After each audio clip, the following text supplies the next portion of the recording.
Hello, my dear lovely students. Myself Sumit Sharma, your science tutor और mentor. अपना chapter चल रहा है तीसरा, धातु एवं अधातु। Chapter number 3, metals and non metals.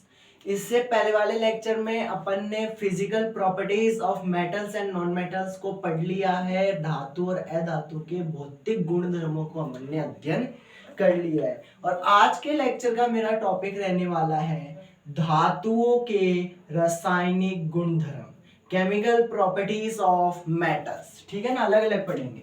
तो चलिए कल की क्लास के आगे, कल जितना लिखा था उसके आगे हेडिंग लगाएंगे कि धातुओं के रासायनिक गुणधर्म, धातुओं के रासायनिक गुणधर्म, केमिकल प्रॉपर्टीज ऑफ मेटल्स। ठीक है, केमिकल प्रॉपर्टीज ऑफ मेटल्स। चलिएगा फिर सबसे पहले रासायनिक गुण में हमें पढ़ना है वायु के साथ अभिक्रिया। कोई भी धातु है वो वायु के साथ अभिक्रिया बहुत जल्दी से करता है दोस्त। ठीक है, तो इसके अंदर मेरा पहला टॉपिक रहेगा वायु के साथ अभिक्रिया। वायु के साथ अभिक्रिया। कोई भी धातु है जब वायु के साथ अभिक्रिया करेगा तो उसको वायु में कौन मिलेगा? ऑक्सीजन, नाइट्रोजन और अन्य गैसेस मिलेंगी। और नाइट्रोजन गैस तो इतनी नहीं है कि हर किसी के साथ रिएक्ट कर ले, पर ऑक्सीजन हर किसी के साथ क्या कर लेता है? अभिक्रिया कर लेता है। तो हम कहेंगे कि जब धातु ऑक्सीजन के साथ अभिक्रिया करता है तो धात्विक ऑक्साइड या धातु ऑक्साइड बनाता है। ठीक है, वायु के साथ अभिक्रिया पढ़ रहे हैं तो पहला समीकरण लिखेंगे कि कोई भी मेटल है वो अगर ऑक्सीजन के साथ अभिक्रिया कर लेता है, कोई भी धातु है अगर वो ऑक्सीजन के साथ अभिक्रिया कर लेगा मतलब वो धातु ऑक्साइड बना लेगा। ठीक है, कोई भी मेटल है अगर ऑक्सीजन के साथ रिएक्शन कर लेता है मीन्स वो धातु ऑक्साइड बनाएगा। ये एकदम 100% श्योर बात रहेगी। ठीक है, एग्जाम्पल्स की बात करें तो धातु कौन कौन होते हैं? कॉपर अपने पास धातु है, संयोजकता के लिए 2 लिख रहा हूं। ऑक्सीजन O2 है, और जब कॉपर ऑक्सीजन के साथ रिएक्ट करेगा तो 2CuO बनाएगा, मीन्स कॉपर ऑक्साइड बनाएगा। बोले बात एकदम समझ में आ रही होगी। ऐसे एल्यूमिनियम का एग्जाम्पल लें, एल्यूमिनियम के लिए यहाँ पर 4 लगा रहा हूँ बैलेंसिंग के लिए। फिर आगे चलेंगे, ऑक्सीजन के लिए 3O2 लगा देता हूं तो क्या बनेगा? 2Al2O3 बनेगा कि नहीं बनेगा? एल्यूमिनियम ऑक्साइड बनेगा कि नहीं बनेगा? ठीक है, तो ऐसे कोई भी धातु ले लीजिए और उसके रिएक्शन ऑक्सीजन के साथ करवा दीजिए तो आपको धातु ऑक्साइड बनता हुआ दिखेगा। ये बात मेरे अंदाज तक आपको क्लियर बैठ रही होगी। ठीक है, धातु ऑक्सीजन के साथ अलग अलग तरीके से अभिक्रिया करते हैं। ठीक है, अलग अलग तरीके से अभिक्रिया करेंगे। ठीक है, जैसे आपको मैं कुछ उदाहरण दिखाता हूं और बताता हूं। जैसे कि हम आपके एनसीईआरटी के ने उदाहरण दिया हुआ है कि सोडियम और पोटेशियम वायु में आग पकड़ लेते हैं, जिसे रोकने के लिए इन्हें केरोसिन में डुबोया जाता है। सोडियम और पोटेशियम में वो ऑक्सीजन के साथ इतनी जल्दी अभिक्रिया करते हैं कि इन अभिक्रिया को रोकने के लिए हम उसे किस में डाल के रखते हैं? केरोसिन में डाल के रखते हैं। ठीक है ना, तो धातु भी है ना अलग अलग तरीके से ऑक्सीजन के साथ अभिक्रिया करेगा। तो अपन सबसे पहला पॉइंट यहां पर लिखेंगे कि सोडियम Na, सोडियम और पोटेशियम, सोडियम और पोटेशियम वायु में आग पकड़ लेते हैं, आग पकड़ लेते हैं। इसलिए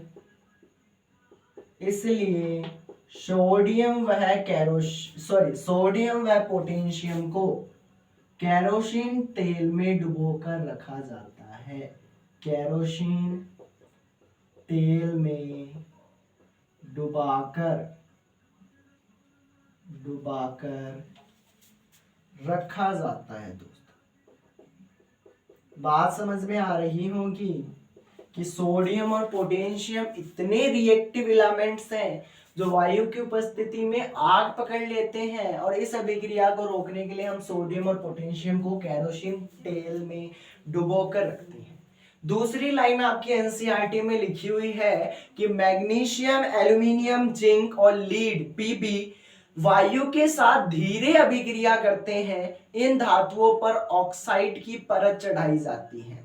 ठीक है, जैसे कि मैग्नीशियम, एल्यूमिनियम, जिंक और लीड इतने धीरे अभिक्रिया करते हैं, तो इनकी अभिक्रिया को थोड़ा सा तेज करने के लिए हम इसके ऊपर ऑक्सीजन की परत चढ़ा देते हैं। तो ये पॉइंट भी आप लिखेंगे कि मैग्नीशियम, एल्यूमिनियम, जिंक और पीबी लीड, जिंक और पीबी लीड, ठीक है, ये ऐसे तत्व हैं जो ऑक्सीजन के साथ धीरे अभिक्रिया करते हैं। तो अपन लिखेंगे वायु के साथ धीरे अभिक्रिया करते हैं, वायु के साथ धीरे, वायु के साथ धीरे अभिक्रिया करते हैं। ठीक है, धीरे अभिक्रिया करते हैं। इन धातुओं पर ऑक्सीजन की परत, इन धातुओं पर ऑक्सीजन की परत, ऑक्सीजन की परत क्या कर देते हैं, चढ़ा देते हैं। ठीक है ना, चढ़ा देते हैं। मैं एनसीईआरटी अपने पास में ही खोल कर रखता हूं, जिससे अपना एक भी टॉपिक मिस ना हो सके। ठीक है, अपन पूरे डिटेल के साथ एनसीईआरटी को पढ़ सके। आगे बात करेंगे आयरन। आयरन वायु में गर्म करने पर प्रज्वलित नहीं होता है, मतलब जलता नहीं है, लेकिन ज्वाला में लोहा चूर्ण डालने पर तेजी से जलने लग जाता है। मतलब अपन लोहे को गर्म करेंगे तो वो जल्दी से क्या है, आग नहीं पकड़ता है। ठीक है ना, जल्दी से आग नहीं पकड़ता, तो उसको आग पकड़ाने के लिए अपन उसके ऊपर क्या करते हैं, लोहे का चूरा डाल देते हैं। ये पॉइंट भी आप यहां पर नोट करेंगे। ठीक है, आयरन नोट कीजिएगा। चलिए, आयरन Fe वायु में गर्म करने पर, वायु में गर्म करने पर, वायु में गर्म करने पर प्रज्वलित नहीं होता है, प्रज्वलित नहीं होता है, नहीं होता है। इसलिए या लेकिन ज्वाला में लोहा, लेकिन ज्वाला में लोहा, लेकिन ज्वाला में लोहा चूर्ण डालने पर, लोहा चूर्ण डालने पर प्रज्वलित हो जाता है या तेजी से जलने लग जाता है। वायु में गर्म करने पर प्रज्वलित नहीं होता है, लेकिन ज्वाला के अंदर लोहा चूर्ण डालने पर जल्दी से जलने लग जाता है। यहां पर लिख देता हूं कि आयरन वायु में गर्म करने पर प्रज्वलित नहीं होता है, लेकिन ज्वाला में लोहा चूर्ण डालने पर वह तेजी से जलने लग जाता है, वह तेजी से जलने लग जाता है, तेजी से जलने लग जाता है, जलने लगता है या लग जाता है। ये आपका पॉइंट क्लियर हो रहा होगा। फिर एनसीईआरटी में एक और लाइन लिखी गई कि कॉपर भी प्रज्वलित नहीं होता है, लेकिन उस पर काले रंग के कॉपर ऑक्साइड की परत चढ़ा दी जाए तो वह जलने लग जाता है। तो ये पॉइंट भी हम लिखेंगे कि कॉपर भी प्रज्वलित नहीं होता है, कॉपर भी प्रज्वलित नहीं होता है, नहीं होता है, नहीं होता है, लेकिन उस पर काले रंग की कॉपर ऑक्साइड की परत चढ़ा देने पर, कॉपर ऑक्साइड की परत चढ़ा देने पर, परत चढ़ा देने पर प्रज्वलित होने लग जाता है, प्रज्वलित होने लग जाता है। ये चैप्टर पूरा का पूरा थ्योरी बेस है, इसके अंदर थ्योरी ज्यादा लिखनी है। अब जो अपने पास आगे चैप्टर्स आने वाले हैं पूरी थ्योरी बेस है, थ्योरी लिखनी पड़ेगी, समझना पड़ेगा। औरों के अंदर हमने थ्योरी बहुत कम लिखी है, फर्स्ट सेकंड चैप्टर में तो मैंने नाम मात्र की थ्योरी लिखवाई है, पर इनके अंदर थ्योरी पूरी लिखनी पड़ेगी।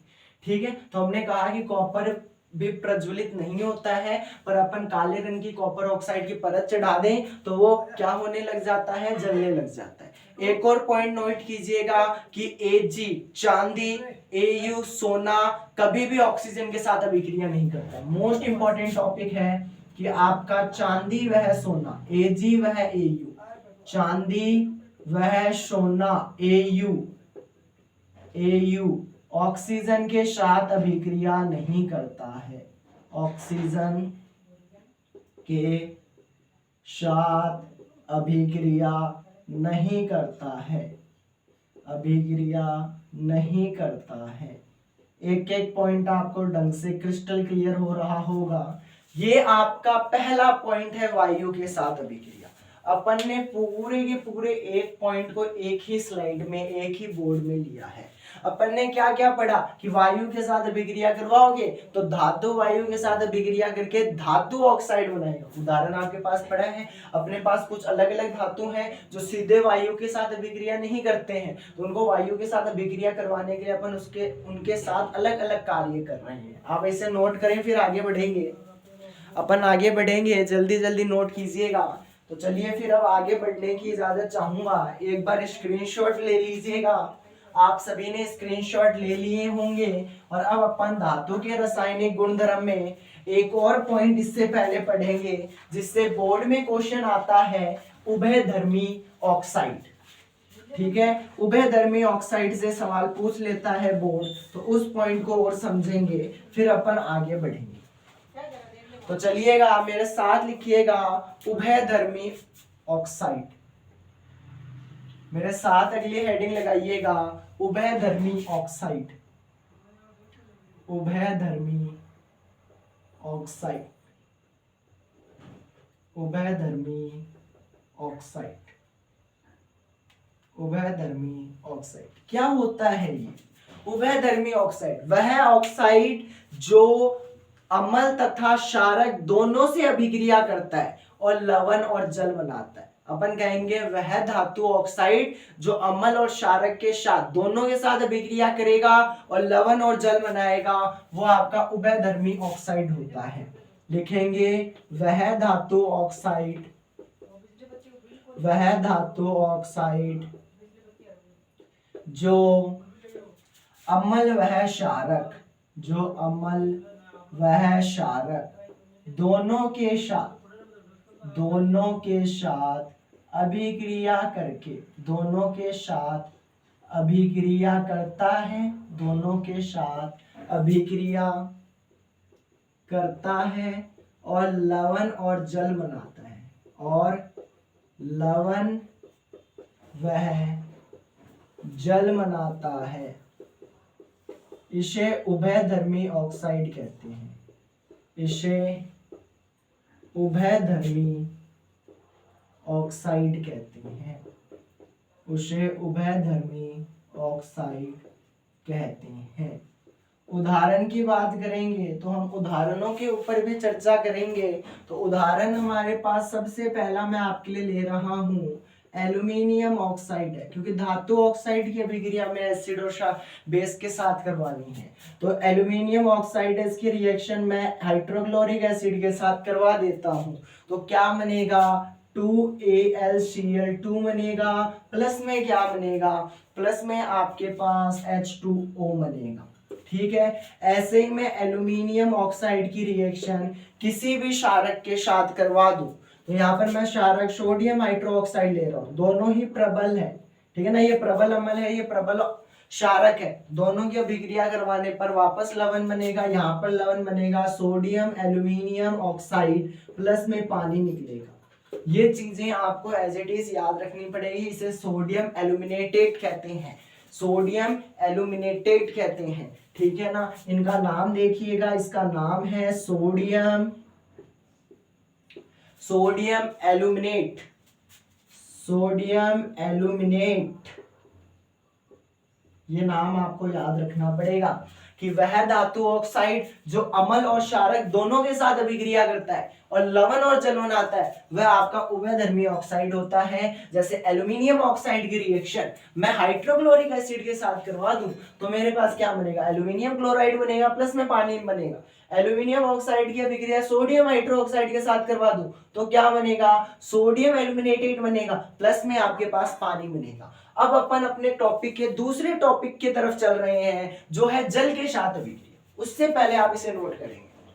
चलिएगा, स्क्रीनशॉट ले लीजिए, और आपने स्क्रीनशॉट ले लिया हो तो अब अपन मिटाएंगे और आगे अपना सेकंड पॉइंट लिखेंगे कि जल के साथ धातु की अभिक्रिया। ठीक है, जल के साथ धातु की अभिक्रिया अपना दूसरा पॉइंट रहेगा, जल के साथ अभिक्रिया, जल के साथ अभिक्रिया। ठीक है, अब अपन पानी के साथ रिएक्शन करवाने वाले हैं। तो कोई भी धातु है जल के साथ अभिक्रिया करेगा तो क्या बनाएगा, धातु ऑक्साइड बनाएगा, प्लस में हाइड्रोजन गैस बाहर निकालेगा। याद रखिएगा कि कोई भी धातु है उसकी रिएक्शन अगर मैं वाटर के साथ करवा देता हूं तो मेरे पास धातु ऑक्साइड बनेगा और प्लस में हाइड्रोजन गैस बाहर निकलता हुआ दिखेगा। धातु ऑक्साइड प्लस में हाइड्रोजन। पहला पॉइंट यहां पर क्लियर हो रहा होगा। और एक और चीज मैं आपको बताना चाहूंगा कि अगर मैं धातु ऑक्साइड की अभिक्रिया वापस पानी के साथ करवा देता हूं, ये तो मेरे पास धातु ऑक्साइड बना है, इसकी ही रिएक्शन मैं वापस किसके साथ करवा देता हूं, पानी के साथ करवा देता हूं, तो मेरे पास धातु हाइड्रोक्साइड बनेगा। क्या बनेगा, धातु हाइड्रोक्साइड बनेगा, धातु हाइड्रोक्साइड बनेगा दोस्तों। कि धातु की अभिक्रिया पानी के साथ करवाई जाती है तो क्या बनता है, धातु ऑक्साइड बनता है, प्लस में हाइड्रोजन गैस बनता है। और जब मैं सिंगल धातु ऑक्साइड की अभिक्रिया पानी के साथ करवा दूं तो मेरे पास क्या बनेगा, धातु हाइड्रोक्साइड बनेगा। दो धातु हाइड्रोक्साइड बनेगा। बोले यहां तक आपके बात एकदम क्रिस्टल क्लियर चल रही होगी। अपन उदाहरण की बात करें तो अपन उदाहरण भी लिख सकते हैं। हमारे पास उदाहरण है कि मैंने सोडियम की रिएक्शन किसके साथ करवा दी, पानी के साथ करवा दी। ऐसे सोडियम को पानी के साथ अभिक्रिया करवाएंगे तो क्या बनेगा, सोडियम हाइड्रोक्साइड बनेगा। सोडियम हाइड्रोक्साइड बनेगा। प्लस में कौन बनेगा, प्लस में आपके पास हाइड्रोजन गैस निकलेगा, प्लस में आपके पास उष्मा भी बाहर निकलती हुई दिखेगी। क्योंकि सोडियम पानी के साथ अभिक्रिया करता है तो आग पकड़ लेता है। सोडियम एक ऐसा धातु है जिसको आप पानी के अंदर डालेंगे तो वो आग पकड़ लेता है, इसलिए यहाँ पर उष्मा निकलती हुई अपन को मिलती है। कैल्शियम की अभिक्रिया पानी के साथ करवाओगे तो कैल्शियम हाइड्रोक्साइड बनता हुआ दिखेगा, प्लस में आपकी हाइड्रोजन गैस आपको बाहर निकलती हुई दिखाई देगी। बात एकदम क्लियर है, समझ में आ रही होगी एकदम बढ़िया तरीके से चीज कि जल के साथ जब मैं धातु की अभिक्रिया करवाता हूं तो धातु ऑक्साइड बनता है, और धातु ऑक्साइड की अभिक्रिया जब जल के साथ करवाई जाती है दोस्त तो धातु हाइड्रोक्साइड बनता है। बात समझ में आ रही होगी, उदाहरण आपके पास पड़े हैं। तीसरा पॉइंट मेरे साथ लिखेंगे कि धातुओं की तनु अम्ल के साथ अभिक्रिया। तीसरा पॉइंट रहेगा धातु की तनु अम्ल के साथ क्रिया। धातु की तनु अम्ल के साथ अभिक्रिया।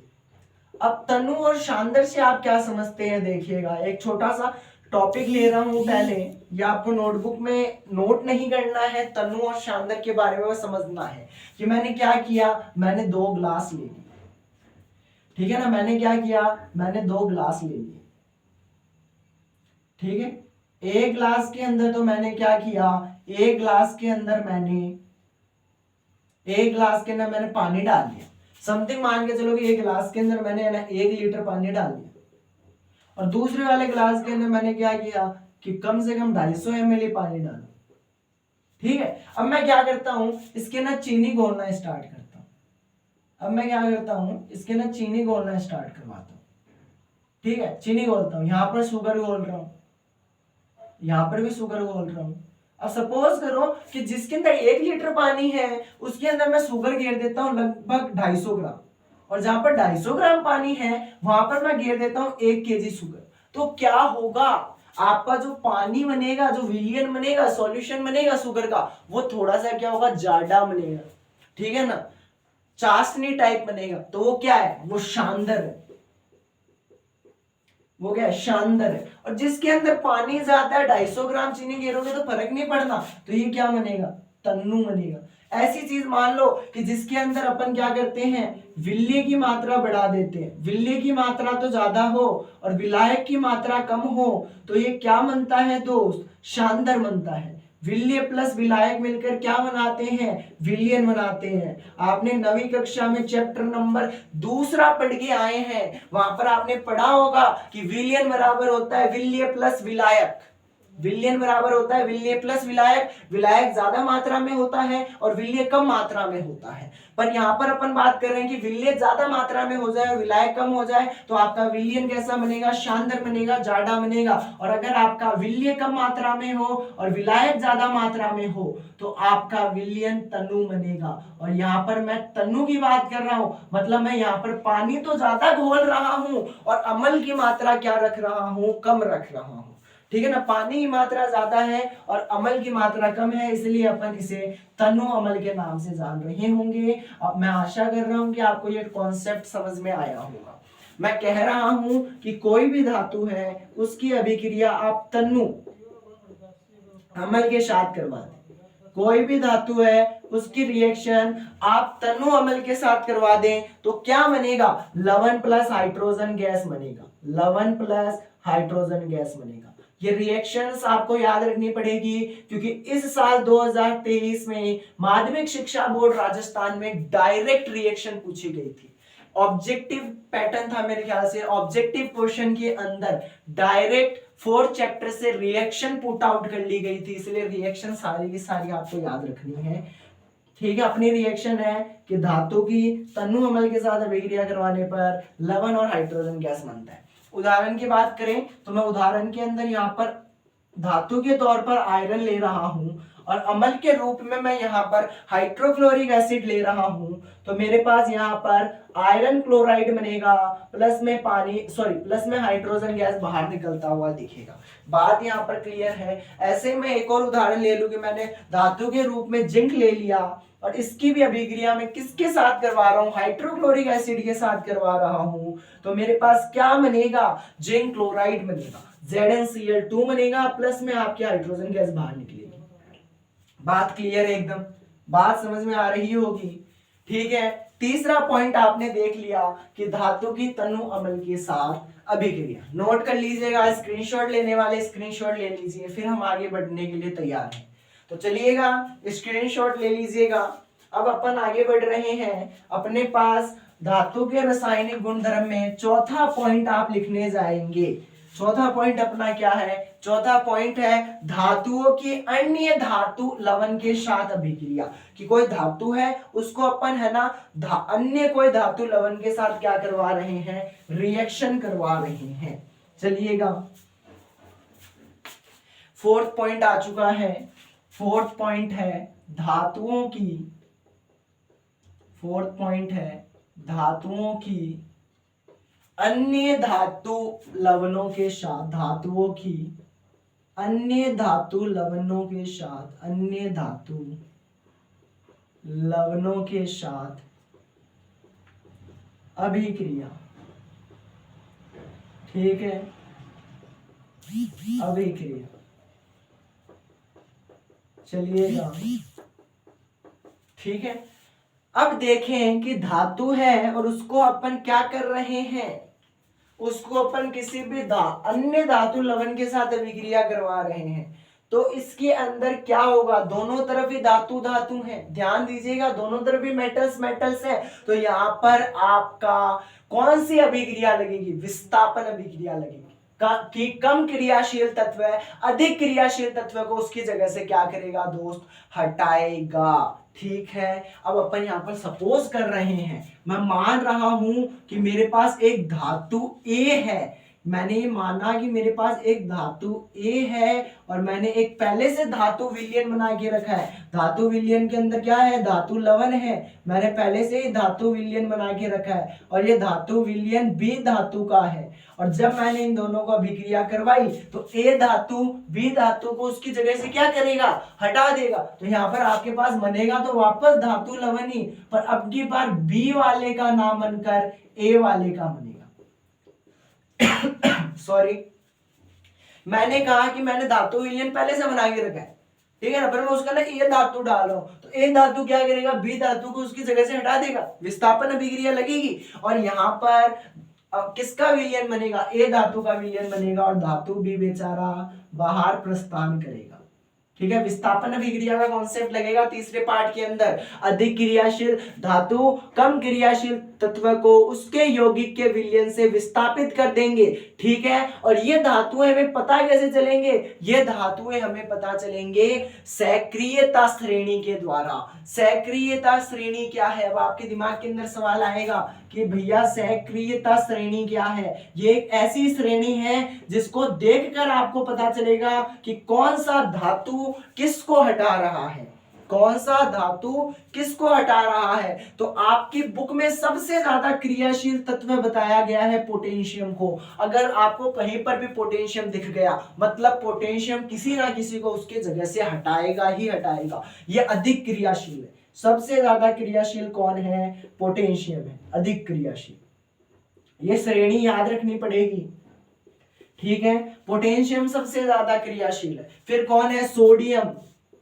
फिर कौन है, कैल्शियम। अब ये घट रही है, अब इनकी क्रियाशीलता घट रही है। सबसे ज्यादा किसकी है, पोटेशियम। फिर सोडियम, सोडियम थोड़ा हल्का है। फिर कैल्शियम उससे ज्यादा हल्का है। फिर कौन है, magnesium, aluminium, zinc, aluminium, zinc, iron, PB. अब ये क्रियाशीलता क्या हो रही है, कम होती जा रही है। ठीक है ना, क्रियाशीलता का घटता क्रम, क्रियाशीलता का घटता क्रम। अब ये घट रही है। ठीक है, पीवी के बाद में कौन आएगा, पीवी के बाद में हाइड्रोजन आएगा और हाइड्रोजन की क्रियाशीलता दोस्त 0 होती है। हाइड्रोजन की क्रियाशीलता कितनी है, 0। अब इसके नीचे से और ज्यादा कम होती जाएगी। यहां पर तो घट ही रहा था, अब बहुत कम हो जाएगा। तो देखो Cu कॉपर, फिर कौन है Hg, फिर कौन है Ag, फिर कौन है Au। सबसे कम क्रियाशील किसकी होती है, Au। Au का मतलब है गोल्ड। गोल्ड सबसे कम क्रियाशील होता है। ये है ना बहुत धीमे किसी के साथ क्रिया करता है, ठीक है ना, बहुत धीरा करता है और एक कम क्रियाशील होता है। सबसे अधिक क्रियाशील कौन है, पोटेशियम। सबसे ज्यादा क्रियाशील कौन है, पोटेशियम। और सबसे कम क्रियाशील कौन है, आपका एल्यूमिनियम है, सबसे कम क्रियाशील। और सबसे अधिक क्रियाशील कौन है दोस्त, सबसे अधिक क्रियाशील है आपके पास पोटेशियम। ये श्रेणी को देखकर ही आप एक धातु को दूसरे धातु की जगह से हटाएंगे। ये श्रेणी मोस्ट इंपॉर्टेंट है, ये आपको याद करनी पड़ेगी। इसको आप MTR लिखेंगे, मैं तुझे रटूंगा। इसको आपको रटना पड़ेगा, पूरी की पूरी श्रेणी आपको याद रखनी पड़ेगी। नोट कर लीजिएगा, स्क्रीनशॉट लेने वाले स्क्रीनशॉट ले सकते हैं। अपन अपने 5वें रासायनिक गुणधर्मों की तरफ चलने के लिए तैयार हो रहे हैं और हमारा 5वां रासायनिक गुणधर्म है कि धातुओं की अधातुओं के साथ अभिक्रिया। धातुओं की अधातुओं के साथ अभिक्रिया।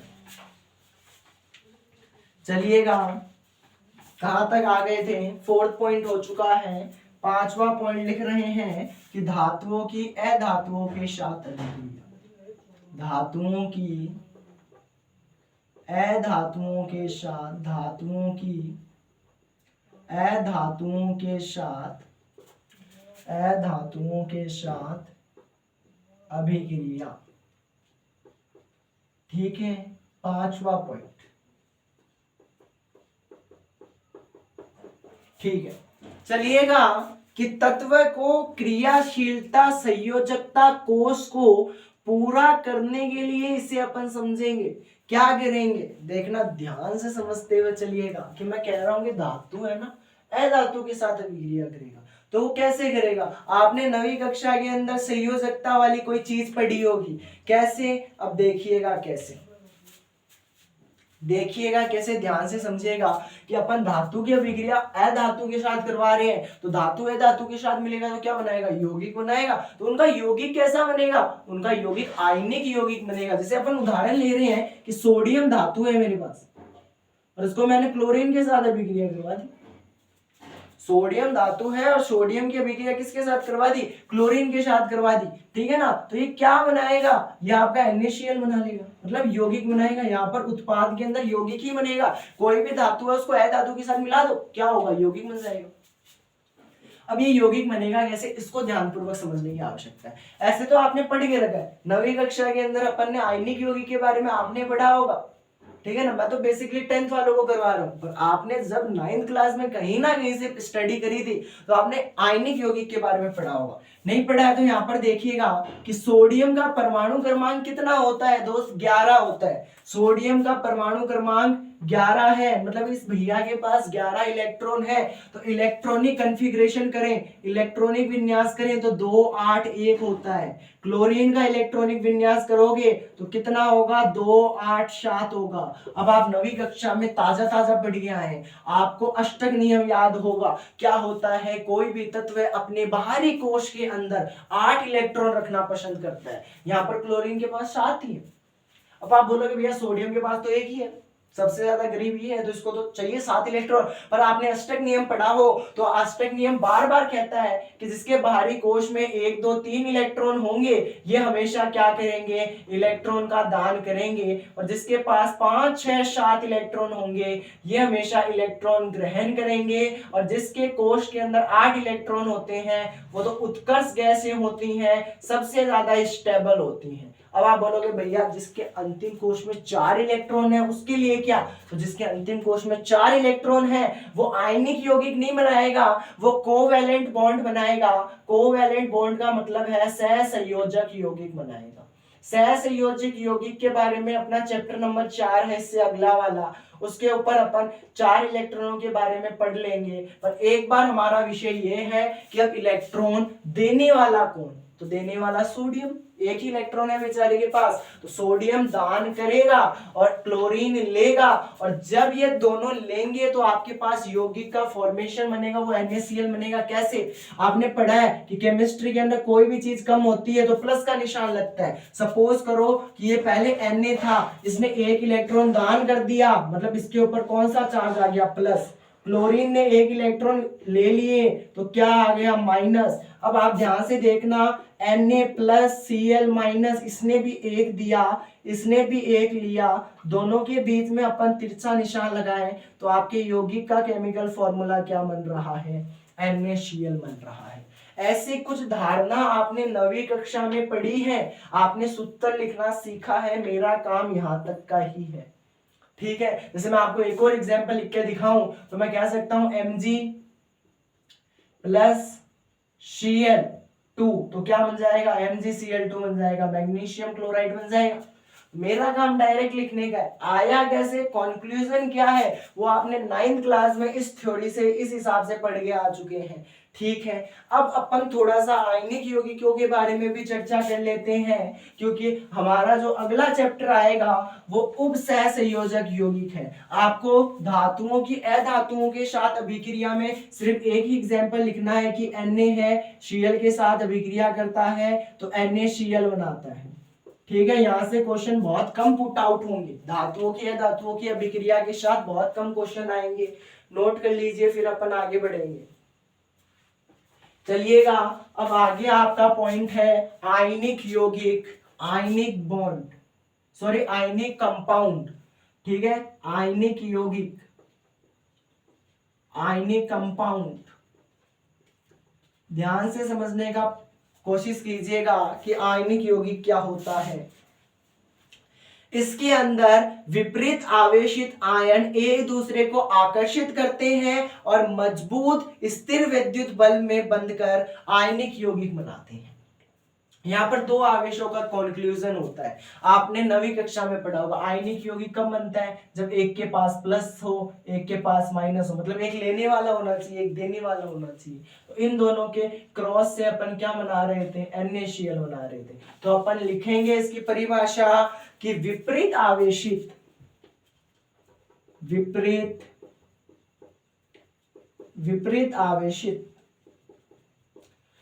विपरीत आवेशित आयन एक दूसरे को आकर्षित करते हैं। विपरीत आवेशित आयन एक दूसरे को आकर्षित करते हैं, एक दूसरे को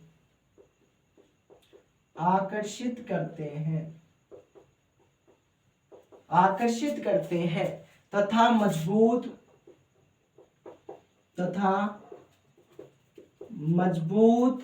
स्थिर विद्युत बल में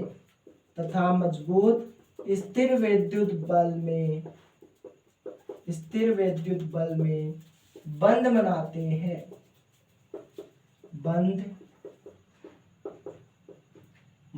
हैं। इसे आयनिक यौगिक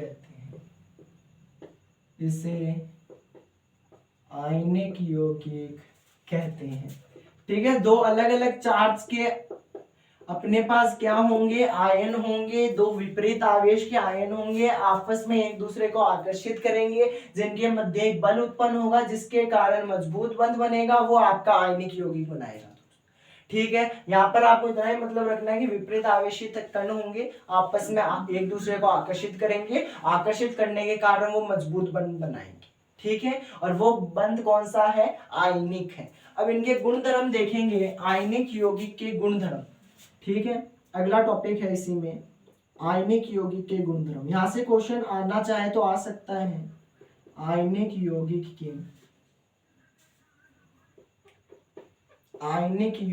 के गुणधर्म। चलिएगा लिखते हुए चलिएगा मेरे साथ साथ। सबसे पहला गुणधर्म क्या बोलेंगे अपन, भौतिक प्रकृति। सबसे पहला पॉइंट अपन क्या पकड़ेंगे, भौतिक प्रकृति। ठीक है, अब देखिएगा भौतिक प्रकृति के बारे में नोट करते रहिए। भौतिक प्रकृति में क्या लिखोगे कि यह ठोस, वह कुछ कठोर होते हैं, ये सामान्यतः भंगुर होते हैं। ठीक है ना, ये ठोस होते हैं, यह ठोस होते हैं। पहली बात, यह ठोस वह कुछ कठोर होते हैं। ठीक है ना, ठोस भी होते हैं और कुछ तो कठोर भी होते हैं, ठोस होते हैं कुछ कठोर होते हैं। फिर आगे लिखेंगे क्वंथनांक व गलनांक। दूसरा है क्वंथनांक वह गलनांक, कि इनका क्वंथनांक कैसा है, इनका गलनांक कैसा है। तो क्वंथनांक और गलनांक की बात करेंगे तो अपन कहेंगे कि आयनिक यौगिकों के गलनांक व क्वंथनांक दोनों ही अधिक होते हैं।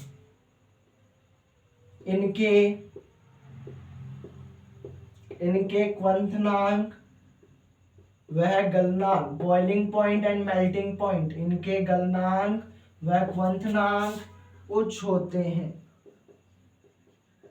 बात समझ में आ रही होगी।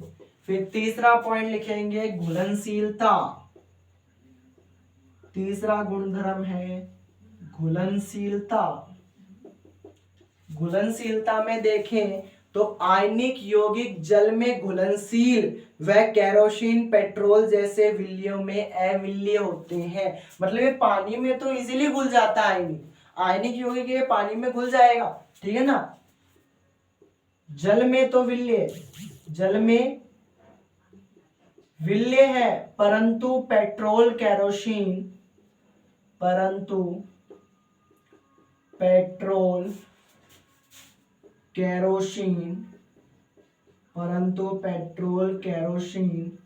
में अविल्य है। पानी में तो घुल जाता है और किसी चीज में नहीं घुलता है। आगे लिखेंगे विद्युत चालकता। चौथा पॉइंट है विद्युत चालकता। तो विद्युत चालकता में अपन क्या लिखेंगे, अपन कहेंगे कि आयनिक यौगिक जलीय विलयन में विद्युत का चालन करते हैं परंतु ठोस अवस्था में विद्युत का चालन नहीं करते। ये तो हमें भी पता है कि करंट पानी में आ जाएगा, सॉलिड स्टेट में नहीं आएगा। तो हम कहेंगे इनके यौगिक, इनके जलीय विलयन में, ऐसे लिख लो, इनके जलीय विलयन में विद्युत का चालन करते हैं, इनके जलीय विलयन में विद्युत का चालन करते हैं परंतु ठोस रूप में नहीं, परंतु ठोस रूप में नहीं। इनके 4 गुणधर्म है जो अपन ने आज की क्लास में पढ़ लिए हैं। और अब हमारे एनसीईआरटी में 2 टॉपिक और बच रहे हैं, उसके बाद में हमारा ये चैप्टर कंप्लीट होने के लिए तैयार हो रहा है। ठीक है, आज का लेक्चर के अंदर अपन ने बहुत सारे इंपॉर्टेंट कॉन्सेप्ट पढ़े हैं। आज के लेक्चर से क्वेश्चन आने की संभावनाएं हैं। ठीक है, तो अब अपन मिलेंगे नेक्स्ट वीडियो लेक्चर में। तो till then keep practising, keep learning and thank you and good bye.